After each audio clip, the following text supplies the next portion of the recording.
Assalamualaikum warahmatullahi wabarakatuh. Perkenalkan, nama saya Sasada Deyinta Rahma dengan NIM 235050107111144.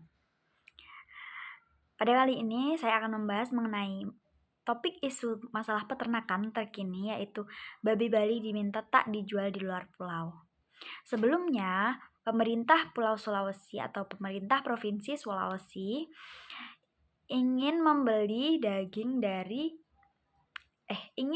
babi dari Bali untuk memenuhi kebutuhan daging babi di Provinsi Sulawesi. 800 ekor babi telah dikirim ke Pulau Sulawesi, terdengar oleh pemerintah Pulau Bali, yaitu Gubernur Bali. Gubernur Bali meminta para peternak atau para pedagang babi Bali diminta tak dijual di luar pulau, karena Hari Raya Galungan sudah mendekati masanya pada saat itu. Oleh karena itu, babi Bali diminta tak dijual keluar Pulau Bali oleh Gubernur Bali. Tetapi para peternak atau para supplier babi Bali sangat menyayangkan karena keuntungan yang didapatkan ketika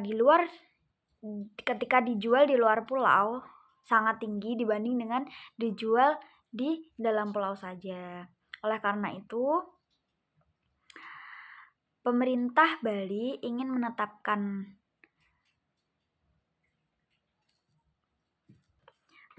kebijakan atau himbauan untuk para peternak atau pedagang babi Bali. Pada kasus kali ini, fungsi lembaga yang ada pada kasus ini adalah yang pertama ada pengendalian sosial, di mana pengendalian sosial ini ada pemerintah daerah. Pemerintah daerah berperan penting dalam pengendalian sosial formal. Tujuannya untuk menjaga keseimbangan permintaan atau persediaan babi di Bali, khususnya saat hari besar seperti Galungan. Pemerintah juga melakukan sosialisasi kepada masyarakat agar mereka memahami alasan kebijakan tersebut.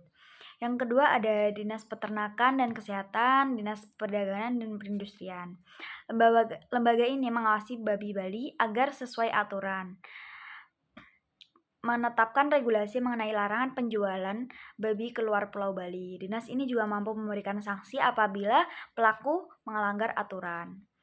Yang ketiga ada tokoh adat dan masyarakat lokal.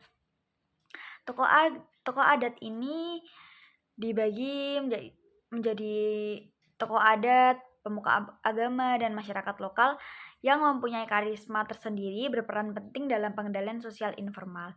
Mereka juga membantu menjaga tradisi dan norma. Tokoh adat juga memberikan pengaruh moral dan budaya yang kuat. Yang keempat ada media massa dan sosial. Seperti topik yang saya bahas ini, saya mengetahuinya dari website. Media massa dan sosial ini berperan sangat penting dalam kebijakan mengenai opini publik serta mengedukasi masyarakat agar pentingnya larangan menjual babi keluar Pulau Bali.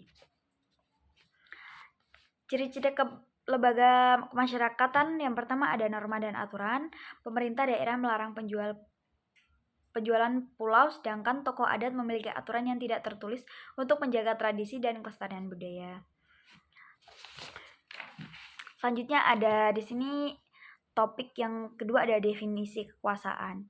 Kekuasaan dalam kasus ini adalah kemampuan atau otoritas suatu pihak untuk mengendalikan distribusi atau penjualan babi Bali dengan tujuan untuk melindungi, mempertahankan sesuatu yang dianggap penting seperti budaya, ekonomi, atau kesejahteraan masyarakat Bali. Kekuasaan ini melibatkan kebijakan atau himbauan yang dibuat untuk mempengaruhi perilaku peternak, pedagang, menahan penjualan babi keluar Pulau Bali. Yang kedua, dimensi kekuasaan. Dalam kasus ini, kekuasaan yang dimaksud adalah kekuasaan formal, non-formal, dan kekuasaan ekonomi.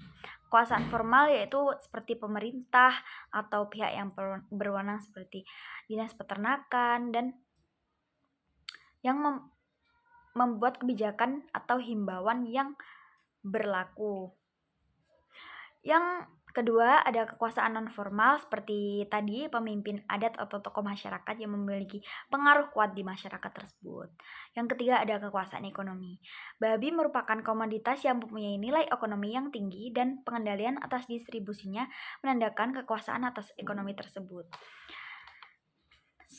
Yang ketiga, ada saluran dalam konteks ini meliputi yang pertama kebijakan pemerintah, media massa dan sosial seperti tadi, dan lembaga adat. Lembaga adat Bali dapat menjadi saluran penyampaian kebijakan karena masyarakat Bali seringkali taat dengan adat istiadat dan tradisi di Pulau Bali.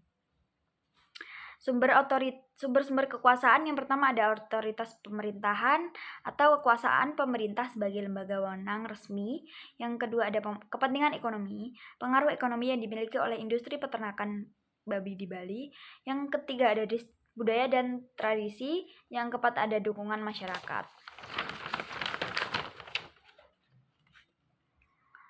Unsur kekuasaan yang ada di topik ini adalah yang pertama ada pengaruh pemerintah atau tokoh masyarakat yang mempengaruhi keputusan para peternak melalui himbauan yang baik dan kebijakan yang mudah dilakukan supaya para peternak mampu mengikuti kebijakan yang ada di Bali.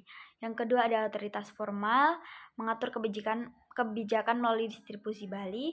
Yang ketiga legitimasi Bali atau keputusan untuk menahan penjualan babi Bali yang dianggap sah bila tujuan tersebut sesuai dengan kepentingan umum. Yang keempat ada kontrol ekonomi. Penahanan babi Bali merupakan kontrol ekonomi secara tidak langsung. Cara mempertahankan kekuasaan ini adalah penegakan hukum, sosialisasi dan edukasi, penguatan dukungan sosial dan adat, dan pemantauan dan evaluasi. Bentuk-bentuk wewenang dalam kekuasaan ini adalah wewenang tradisional, lembaga adat, dan tokoh masyarakat seperti tokoh agama yang memiliki pengaruh besar karena kepercayaan dan nilai.